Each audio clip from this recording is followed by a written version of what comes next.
All right, everyone. Jits-Over-50, my first podcast, and I have my favorite training partner, Jonathan. What's up? What's up? How are you, brother? Good. How are you doing? Good, good. And you have a better microphone than me, a video game. You're a successful man. No, no, no. So tell us a little bit. What brought you to jiu-jitsu? What brought me to jiu-jitsu? That's funny. There was nothing like really specifically that brought me to jiu-jitsu. I don't really have a story. I just kind of like to do new things, you know? And I was like, why don't I try martial arts? I've always been kind of attracted to it. Always thought I would like to do martial arts. So I was like, why not try jiu-jitsu? And Wow. I did. And I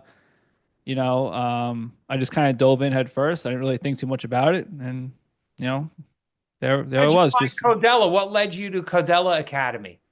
well, first, so my wife's a physical therapist, and our professor, Mike Cadella, was her patient one time. So she always told me that if you ever want to do Brazilian Jiu Jitsu, there is like a school, um, you know, on Victory. It's a really good school, whatever I heard. So I said, okay. So naturally, if I was going to try, I was going to try that school. So I didn't do too much research. I just jumped. I said, "All right, looks great. Looks like a good school." I went there, and I got really lucky because it's a great school. But Yeah, I really fell into it. I just got lucky right. that Me I picked too. that school first. I didn't go somewhere else, and because if Right. I went somewhere else, there's a good chance I probably wouldn't be doing jujitsu. I think this Right.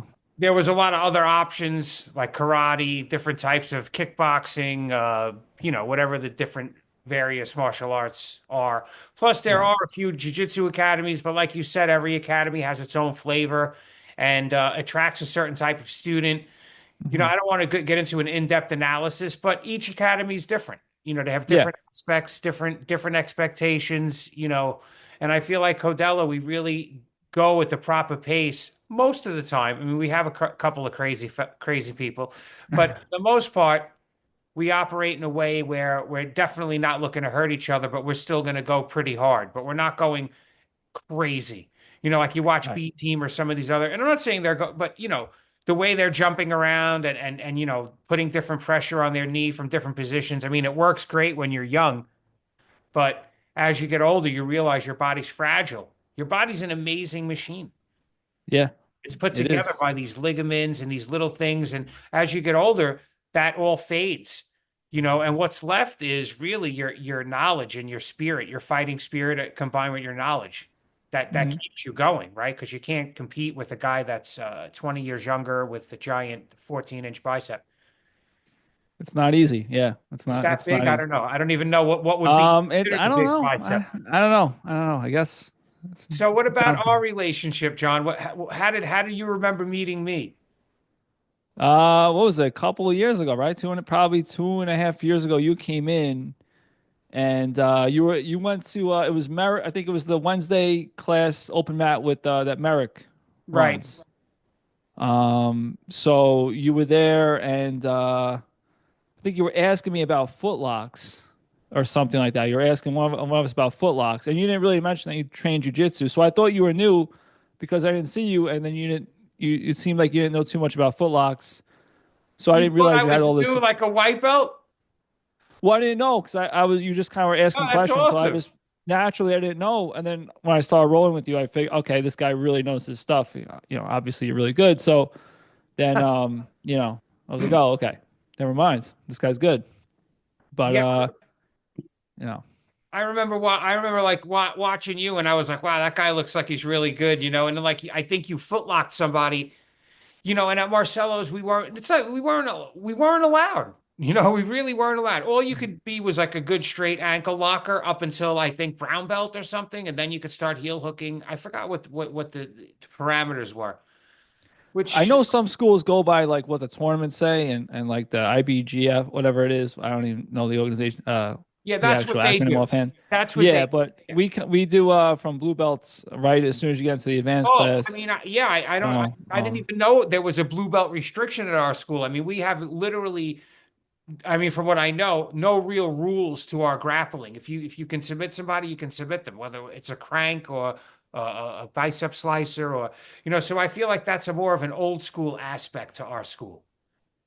I feel Yeah, like but there's still common sense element too to it. Like you right, you don't see people, you know, really putting it on like a neck crank or something. You would see people kind of like have some type of composure in certain positions and certain submissions and like that, yeah, for the incremental most. incremental Yeah, yeah, application of yeah, the yeah, position. yeah. So I love being incremental. I love putting on a choke, and I have a loop choke, let's say, and I'm leaning into it, and the guy's not tapping, and then I lean a little more. Like I don't just go wham, and try to finish him. I want to see how little effort can it take to stop another person right, right. with your technique, just your technique. How even an arm bar, I'll hook the arm, I'll kind of sit on it for a while. I don't just explode into it. I'm not trying to surprise you, you know.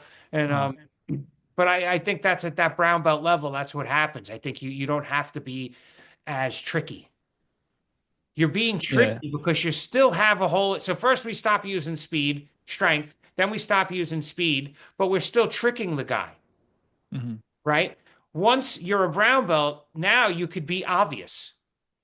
Right? That's how I feel. So I Hmm. no longer have to be sneaky. I could just do the technique so well that it's going to work. Right? That's how I Yeah. feel. You know it's coming, you can't stop it. Right, Right. right, It's right. it's like there's people in our school like like their foot lock, their leg Same. locker, they're gonna do it, right? You Yeah. can't stop it, Hussein's amazing footlocks. Hussein's amazing foot locker. If you're gonna use football as an analogy, like there was a time where you knew Tom Brady was gonna throw the ball at Gronkowski, and everyone knew it. You couldn't stop it. Like it was just like Right. You couldn't stop it. He's going to run you his knew head. it. He was like, I'm gonna throw the ball at He's going to throw Gronkowski, it 80 hike, yards. and then yeah, just you still couldn't stop it. So like yeah, it's definitely So you never yeah. did any stand-up art. No, only in our gym, basically mostly on Wednesdays. We used to do it more. Oh, so you did some Wednesday kickboxing at the gym. And boxing, yeah, like Boxing. Western style boxing slash MMA, kickboxing, stuff like that. A little bit here and there. I started doing that when I was like a blue belt, like a year in or something Oh, like okay. that. So that's good. Yeah, no, but yeah, a little bit like not I'm not like as knowledgeable in that as I am in jujitsu, but just Well, like I always did some say, basic training with it. right. I mean, I always say, yeah, I mean, if you know 6 months of boxing, if let's say 6 months to a year of boxing, you're good on your feet. You're going to be Mhm. very formidable to someone who never boxed, Oh yeah, yeah, especially if definitely. you're in good shape, right? Yeah, So you're in good shape. You did 6 months of boxing. You still do jujitsu, but your jiu-jitsu takedowns aren't amazing. And I'll tell you about takedowns. Are very difficult. It's an art that needs to be studied. That's why judo is its own art, I think, in hmm many ways, because there's so much to it.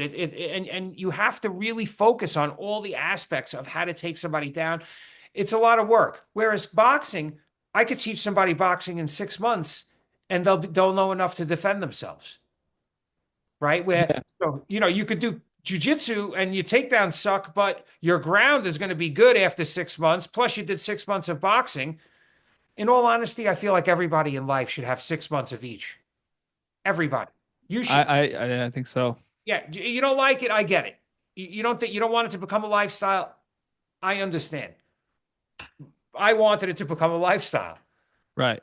You know, Yeah, if I you want to be like an expert in something, it's got to be your lifestyle. But if you're competent in all those areas, like the stand up, the takedown, the ground game, slash grappling, then I feel like you're going to be more than a formidable, person in a street fight or self defense situation. right. Everybody says, oh, well, jiu-jitsu is not good for self-defense. You got to take the guy down. Many fights I've seen, the fight ends up going down anyway. It's Hmm. just two knuckleheads that get intertwined and they end up on the floor. Hmm. Even in a boxing match, if the ref didn't come in when they clinched, somebody would end up on the floor there in that clinch. Oh That yeah, they're always um, trying to clinch would become wrestling. Like in Muay Thai, when you see good Muay Thai, a lot of it, there's throws. I mean, yeah, they don't stop the clinch in Muay it's Thai. a They keep on well-rounded fighting through. martial art. They get you in a clinch and they throw you or they off-balance you. I mean, there's a lot. It's deep. I don't know enough about it. I wish I knew more, but I know You that. you should do more, I think, on your channel with stand up because you're really I don't know if your subscribers know you're really good at stand up. Like the first time I did stand up with you, I was like Whoa, it was like Thank an you. ontological shock. Thank I was like, oh, okay. Thank you. And like I hope I don't really talk about it, because to me I'm so focused on jiu-jitsu now. I love jiu-jitsu, but there was a time when stand-up was my life. I was doing stand-up, kung fu, different styles, kickboxing. I loved it. I loved punching and kicking. To me that's what martial arts was. Mhm. Especially years ago, to everyone that's how it was. This jiu-jitsu, even after Hoist Gracie was in the UFC for a while, people still didn't understand. They're like, I'd rather just punch somebody, right? Like you know, Right. they didn't understand the choke and the control. You don't know until you feel it, what it's like. And for me, so Right. jiu-jitsu became all consuming, but I am going to make some striking videos. I definitely want to do something like that. I just didn't want to be too spread out and, cover too many things. But I've been training for 26 years, so there's a lot that I can share that I feel Yeah. obligated to share at this point. Yeah, yeah, I think that'd be really cool. Yeah. And to get back to what you're saying, it's funny because people will say like, oh, well, some people will say, I don't know how because it's been around for so long now. It's proven and tested in the ring and the cage and right Right, that like jiu-jitsu is like has its faults. I mean, of course, anything does, but I'm saying, people will watch you roll and say, oh, but what if like there were strikes here? Well, then you would modify that. Obviously, like we're just training. Like we right, understand. Like we're not naive enough to know that like if you go into deep half guard in a real fight, you're obviously you can get punched in the face or elbowed in the face. Like you have to right, modify it to a certain extent. right. But striking, I mean, exactly. But when you're striking from those ground positions and you are throwing strikes, what ends up happening is you take off your pressure. You can't really hit somebody if you're wrestling them. So Right. you kind of have to become like where you're switching off the pressure, so to speak, to come up and punch. And when that happens, the sweeps are there. Everything in jiu-jitsu is still there. Hmm. So it's just a matter of understanding that. And it's easier to sweep people sometimes when they're punching because, like you just said, they're taking their weight off and their balance is slightly off, so you can sweep A them hundred that percent. much easier. As long as you're protecting yourself, you can sweep Yep. them.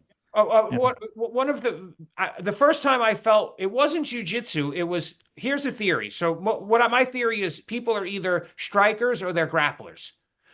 So By nature, saying okay. some people would rather wrestle you, even if they never trained a day in their life. They're going to wrestle or they're going to punch, whatever. There's a difference between preferences between Right. what a person naturally prefers. But I forgot my point. Um, It's okay. Um, I, so people have a preference, but you want to make sure that you're good on with both, right? You want to make sure. So I did all this kung fu and kickboxing and everything all this time, and I realized I was like, I don't have any grappling. So what if? So I watched a fight, right? Where that's my point. Where a kid got on top of me. I was in a fight. Kid got on top of me. I couldn't get him off because he was a natural grappler. He didn't know jujitsu. This was 50 years ago, right? mhm. So I Yeah. couldn't get him off. And I remember I was like this purple belt karate guy at the time, and I was really good. And this no person who never trained, a nerd, got me in a mount, and I couldn't get him off me. And ever since then, I seen another fight one time where a guy got mounted and he couldn't get him off. And I thought to myself, wow, that's the most dangerous position you could be in. And I don't know the defense for it. Right. So And, now, and yeah, it's not really something that's intuitive that you're just going to know, right? By nature. right, It's something you really have to figure out because a lot of things in jiu-jitsu go against your natural instincts. Your natural instincts that you have actually get you in trouble. But when everything. you train, you realize that you turning your back is a natural instinct. Even in stand up, turning your back could be a natural instinct, right? Oh, yeah. On the ground, it's like self-preservation to protect your face. It's the worst thing you can do, though. And, whenever you see that from a new person, it's like you immediately, they're giving you their back. Yeah. It's a Turning very around and Wing Chun did the same thing. We would spar and like the first bunch of times you spar, you always end up like in the corner like this after a few punches because you don't really understand the dynamics of what's happening. You're being yeah, overwhelmed and you just turn, and yeah, and in jiu-jitsu it's the same way. Or if you're on the ground getting punched, you're instantly going to turn, especially if you're untrained. You're not going to stay there and take those punches because during that time you're not making the calculations you need and making the angles you need to free yourself from this mount. So right, you're right, getting rained exactly. down, on punches, and it could, and you don't know what you're doing. So So our roles have really progressed over time. I feel like every time we roll, we're able to like really sharpen each other and it's in a safe manner. Do you Yeah. feel that when we first started, you were always a calm kind of guy? Is that just your nature, or do you feel Mhm. I've kind of rubbed off on you with that type of going a little easier?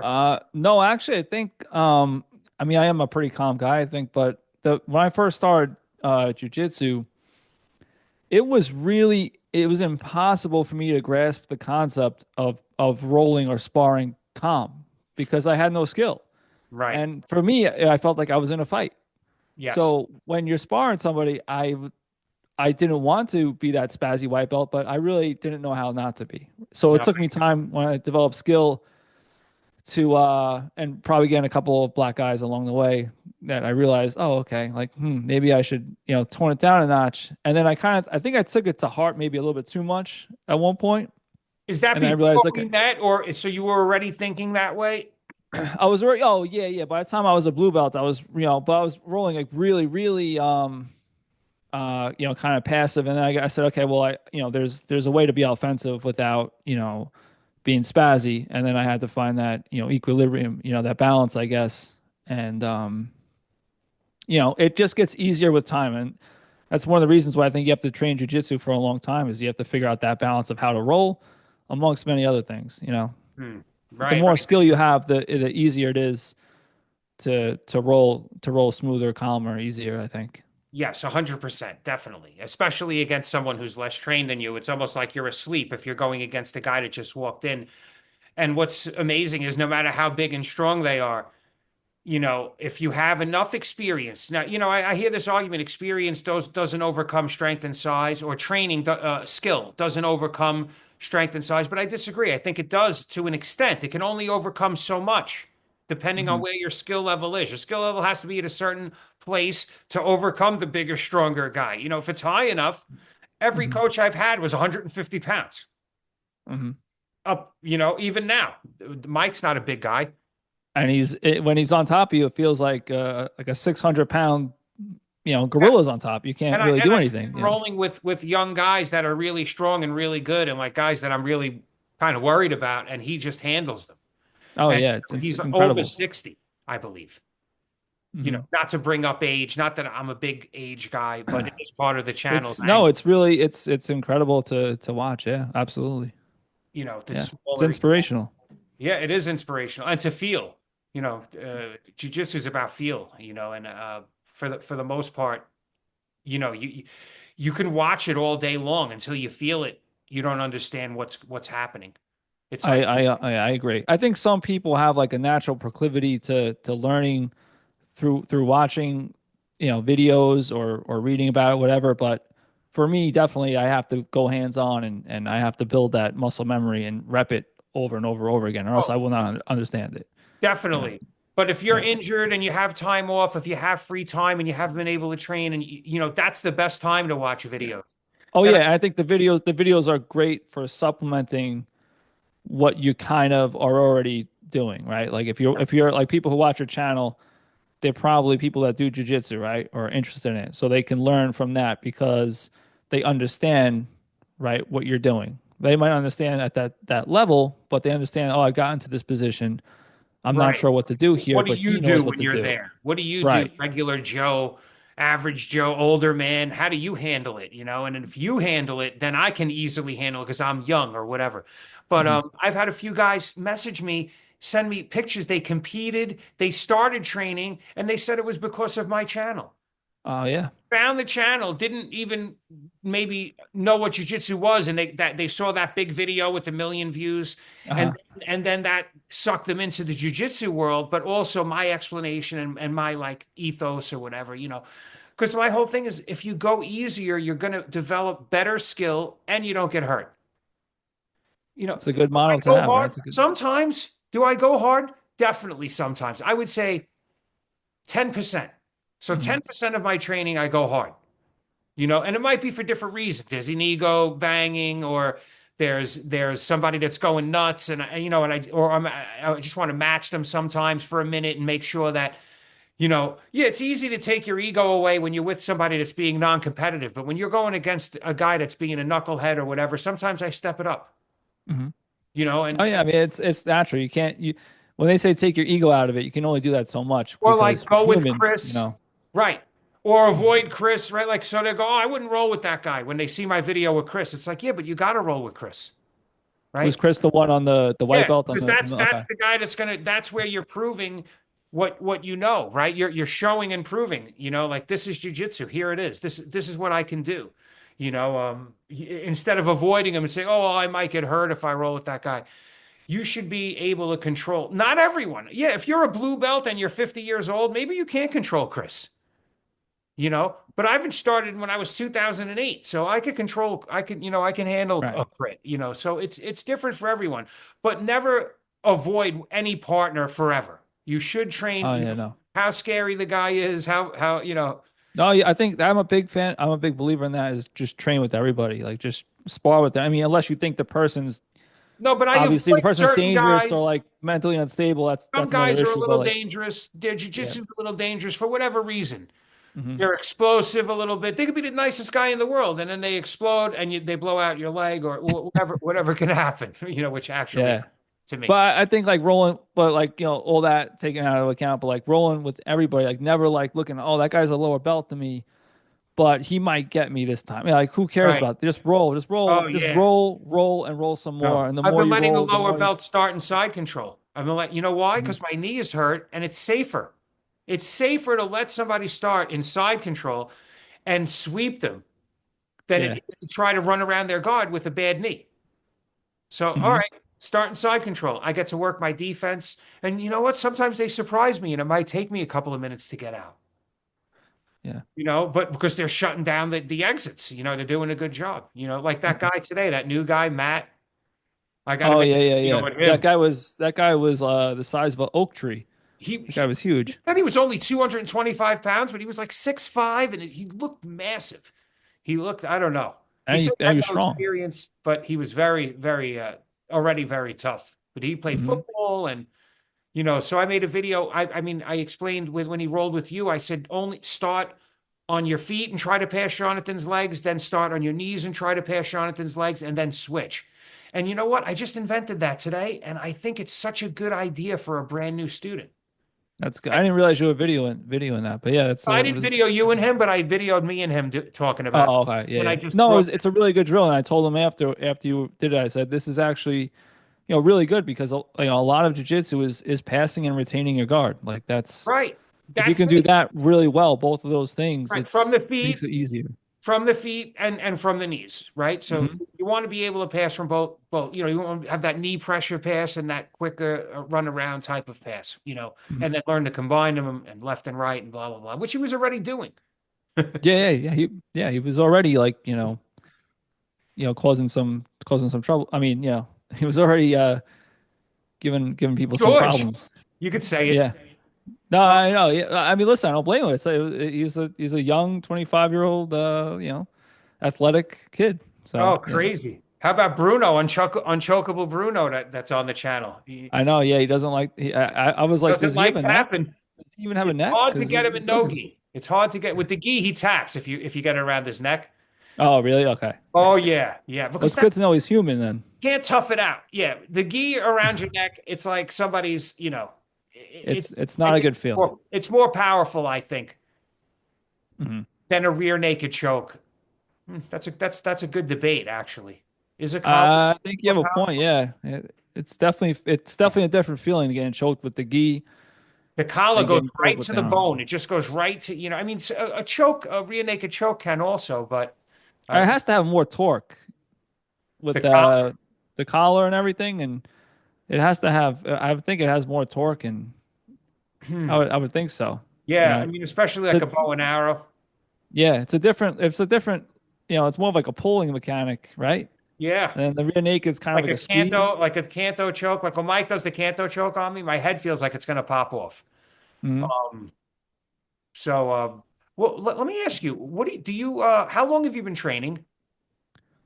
So I've been training a little over 6 years now. Wow, only 6 years. Yeah. Wow, good for you. You're really good, man. You're definitely a brown belt in my eyes, Oh, thank you. Appreciate that. 100%. And let me ask you, do you prefer gi or no gi? I definitely like no gi better. I like gi. It's all jujitsu to me, so gi is still training jujitsu. It's still fun. I just like no gi because I don't know. I feel like it's more fast paced. Sometimes it's easier to stall with the gi on.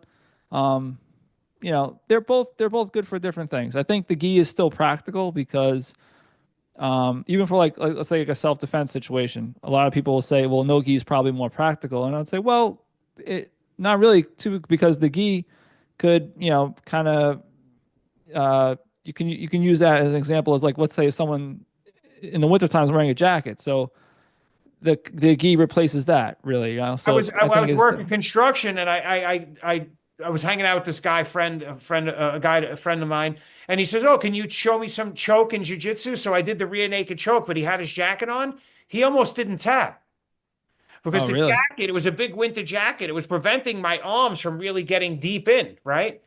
So then Wow. I grabbed his collar and I dragged it across his neck, and he tapped in 2 seconds. There you go. So my point is, honestly, if you really had to think which one was more practical for the street as far as friction from clothing and everything, I'm gonna have to go with gi.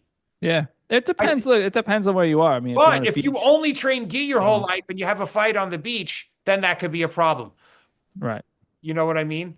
That's true. You know what I'm saying? So you want to just know both. And I don't even have a preference. At Marcelo's, he didn't have a preference. So then it made me realize for me to not have a preference also, to just enjoy jujitsu and gi and no gi. It's just something different, different type of laundry to do, Yeah, that's a good way to look at it, for and sure. get good at both and play with both. And I mean, how could you ignore the collar chokes from gi and it's so Oh much yeah. fun. There's so much strategy there. There's a lot. It's beautiful that there's definitely a lot more strategy to deploy in the gi. I feel like there's definitely because you have everything in no gi, and then you also have the added chokes from the collar and everything with the gi. Right. So you know, But listen, Jonathan, thanks for coming out. This is our first podcast on the channel, and I really appreciate your thoughts and opinions on things. And I'm going to definitely have you back. This is more of a cool. test run. I just wanted to, I want to do like a long form with you where we talk for a couple of hours. But let me just make sure this works first, and then we'll Uh-huh. Of course, of take it course. from Yeah, there. yeah. All right, So brother? absolutely, man. Pleasure. All right. Thank you, brother. All right. Talk to Have a good one. you tomorrow. Later. All Bye. right.